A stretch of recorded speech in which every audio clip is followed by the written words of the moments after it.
never gives up. He's always there, fighting for freedom over land and air. G.I. Joe!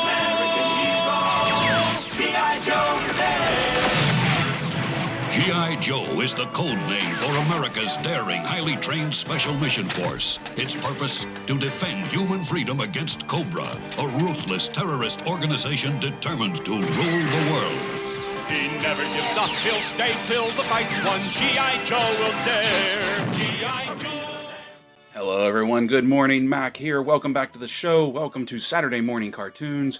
We have this guy, the last of the G.I. Joe Classified series that I have. There's more on the way. We got Zartan coming. We got the Cobra Trooper coming. I think there might be one other one coming. I can't remember. Lady J, Flint, all of them. But right now, this is what I have. This is the final piece of the collection of what I have so far. This is Gung Ho. And Gung Ho, for me, in the vintage line, was a very special figure. That's why I saved him for last. He was special for a number of reasons. One, he was the first figure I had in the G.I. Joe line, in the vintage line, that actually had a bicep swivel. He was the first figure I had that wasn't the standard buck, that wasn't the standard boring, just drab olive green body mold. And he was the first Marine, I believe, of the G.I. Joe line. And also, the vintage figure was the first thing I ever bought with my own money. So it was kind of crushing when I lost him, when I lost my entire collection. But now I have him back in a 6-inch scale. So, taking a look at the box, we have our artwork of Gung Ho down here. And I don't know if you've noticed, but throughout the entire Classified series, this artwork has changed, where sometimes it's photorealistic, sometimes it's very abstract, sometimes it's very comic book looking. There's never really any uniformity of what type of artwork is down here. And then on the side, it's the same thing, that we use. Sometimes it's this just in a bigger form. Other times, like now, and with Destro, it's a wraparound, and we get another look at Gung Ho here on the side. And those are Mambas in the air. Once again, don't know what these symbols are. And on the back, we have that collage. There's our man Gung Ho right there. Alley Vipers, Rattlers, Night Ravens, so much. Pretty much everything back here I had as part of my original collection. And it hurts looking at all of this and knowing it's gone. But the box is the same box that we've gotten all the time. Window box up front, figure and accessories, little bit of a window up top to let the light in case you want to keep it in the box so it can light it up. But we all know better than that. We know we're going to be opening it, so give me a few seconds to open this up and we will take a look at Hasbro G.I. Joe Classified Series Gung Ho. Alright friends, here he is, Gung Ho, out of the box, and the first thing we do is we put the tape measure to him. Now before we do that, one thing I want to show you is that unlike the vintage figure, the 3 3/4 inch figure, Gung Ho's lid comes off on this figure, so we can get an accurate measure to the top of his head. You can see up top, we have a bit of a mohawk. I'm not entirely sure that's what Gung Ho would have had. I would have preferred to have seen like just the crew cut rather than this, but hey, it is what it is. Now putting the tape measure to him, we see he's about 6 3/4, so he's about a 1/4 inch taller than some of the other ones, which I don't have a problem with that, because Gung Ho was always a beefy dude. I mean, look at this. Just brawn with the tattoo on him, right? Now, put the lid back on. As far as articulation goes, we can do a full 360 on the head.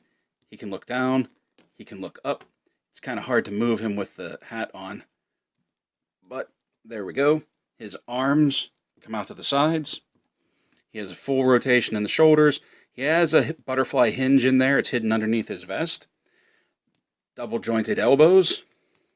Wrist swivel. Pivot in and out, not up and down. The joints on this guy are really, really stiff right now. You can see he has a great ab crunch that holds its shape, holds form. Not so much back. Has a ball swivel at the waist as well. Waist twist. Legs, does a full split out to the side. Thigh swivel. double jointed knees, but because he has a little bit more of beefy trousers, just like Roadblock did, his legs don't go all the way back.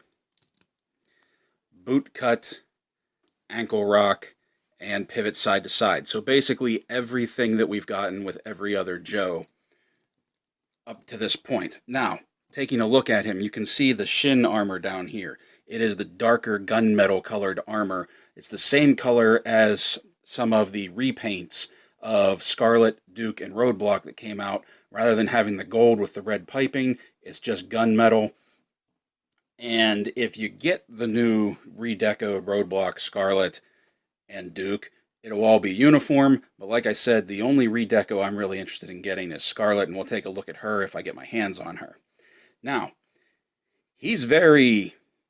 I don't know if tech is the right word, but they've made him a little bit more complex than Gung Ho needs to be. He still has his basic lid right here, which is cool.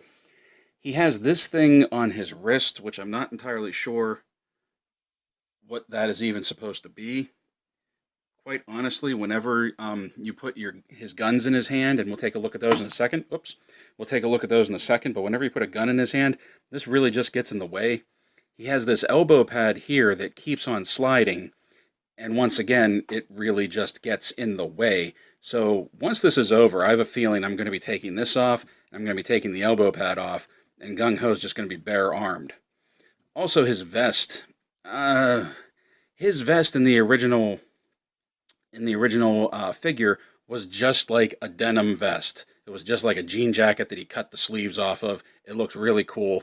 This, I think they tried a little too hard to make him an ordnance specialist, because he's not an ordnance specialist. He carried a grenade launcher, but he wasn't really an ordnance specialist. He was just a Marine that was issued a grenade launcher. Because you can see there's some padding, some armor here in the back. He has this gunmetal shoulder right here. This thing up here that I'm not really sure what it is. And if you take a close look at the vest itself, you can see that there's like armor plating in the chest piece as well.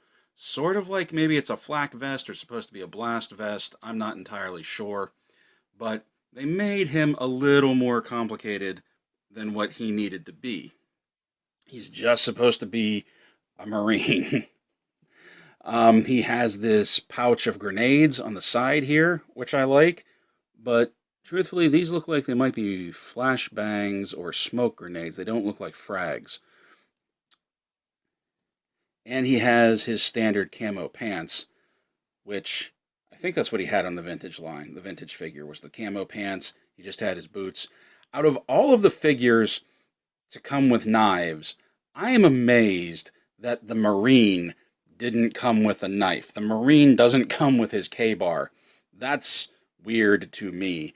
We might have to figure out some way to rectify that situation. Maybe put something on the side here. I don't know. We'll have to take a look.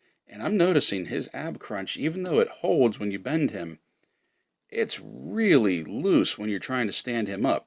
He has that wobble, kind of like how Storm Shadow did. That's disappointing, too. He has some really good face sculpts. Here, let me raise this up, like I always have to.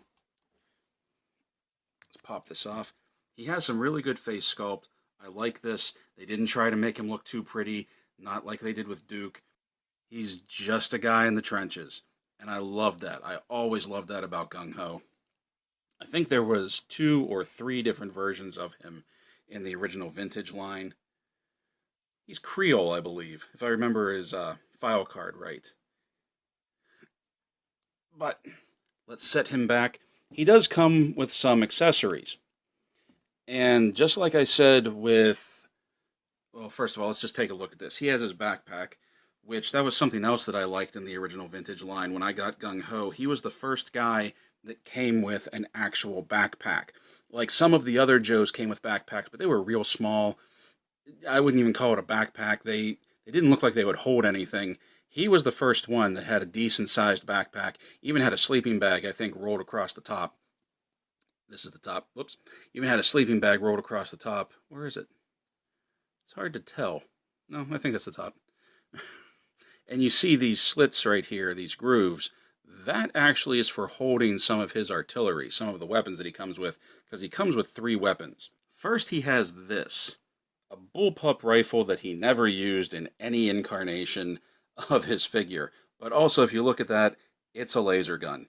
There's no other way to describe it. Look at that graded front. This is probably some kind of energy clip, but this is a laser gun. What's even more frustrating about this is when you try to put it in his hand, and his hands are a little stiff. Like I said, there's a lot that needs to loosen up with this guy. But when you put it in his hand, he can't hold it in a way that doesn't bend the rifle. See that? How it sort of bends off to the side like that? That's a little disappointing. It's like this wasn't made for him. It's like it was almost like it was made for somebody else, and they just gave it to him. Another piece that he has is this, which I'm guessing is supposed to be a rotary grenade launcher, a rotary chamber grenade launcher. I forget what the actual designation for it is. But they're very popular in the military. You see them in movies a lot, whether it's firing ordnance or whether they're using it to lob tear gas grenades in. This is a teched out version of that grenade launcher, because there should be a secondary handle up here to hold on to it. And then he has this, which I'm on the fence about, because truthfully, if you take a look at it, this is the closest thing with this like slide action looking piece down here. This is the closest thing to the original weapon that Gung Ho came with. He came with a grenade launcher in the original vintage line, but he came with a pump action grenade launcher. And this is, again, another laser weapon, as you can see from the front grills. So, he comes with a lot of ordnance, but he comes with a lot of Fortnitean ordnance, once again. Now, you have these clips on the backpack here that you see you can snap the rifles into place, and they'll stay in place when you put the backpack on. The only thing is that this third one and this, I can't figure out how it's supposed to match up unless you're just supposed to hang it. Let me focus in a little bit. Unless you're just supposed to hang it off of the back like that. But then it doesn't quite look right. Hold on, let me line this up. It doesn't quite look right when it's hanging off of his back. I mean, I do like that you can get all of the weapons on him, but I'm just not sure I'm doing it right. Or if it's supposed to hold all three. But I do like that it does hold all three. Also, one thing I like about Gung Ho is, and I didn't mention this before, but some of the other figures that come with backpacks, the backpack doesn't really stick very well. I had that problem with Snake Eyes. I had that problem with Storm Shadow. Gung Ho feels like it's a tighter fit, a more secure fit with the backpack. Now, the vest on Gung Ho is very gummy, and as you saw before, you can open it up and you can get a better look at his tattoo if you want to. But also, if you pull his arms back, it is very flexible, and you can peel it off of him without any trouble, without any damage to the figure. There goes his elbow pad. And you can have Gung Ho going bare-chested if you want to. Get a better look at the sculpt, get a better look at the tat, just get a better look at the buck, and you can see he's a little jacked. Like I said at the beginning of the video, Gung Ho is a very special figure to me, a very special character for numerous reasons. I'm really glad he was part of one of the first waves of the figures that came out. I was really glad I was able to get him. Gung Ho is actually the only figure I found on the shelf. He was the only figure I found on the shelf at Walmart, of all places. Everything else I had to order either from Hasbro Pulse or other methods. So I'm really, really glad that I have him, and any disappointments I have with the figure are not indicative of this figure, but are indicative of the Hasbro G.I. Joe Classified line in general. Mostly weapons that don't exist. The hands don't really bend well for the weapons that come with them, especially Gung Ho, where he has weapons that you can't just slide down into his grip. They have like guards on them, so you have to like kind of pry his hands open to get them in there, and just an overall too much of a tech look to them instead of just a soldier, instead of just a Marine, instead of just well, what they were when they came out, where they were, real people. G.I. Joe, a real American hero. But it does look like with some of the newer ones that are coming out, like Flint and Lady J, that they are taking it back to a more realistic, real-world approach. We'll have to wait and see once those come out, because I do have those on order. Like I said, I have Zartan on order, and I have a few other figures on order that we can use to pad out this line, and you will see those when I get them. So until that happens, play well, everyone. Stay safe, stay healthy, and as always, thank you for watching. He never gives up, he'll stay till the fight's won. G.I. Joe will dare. G.I. Joe!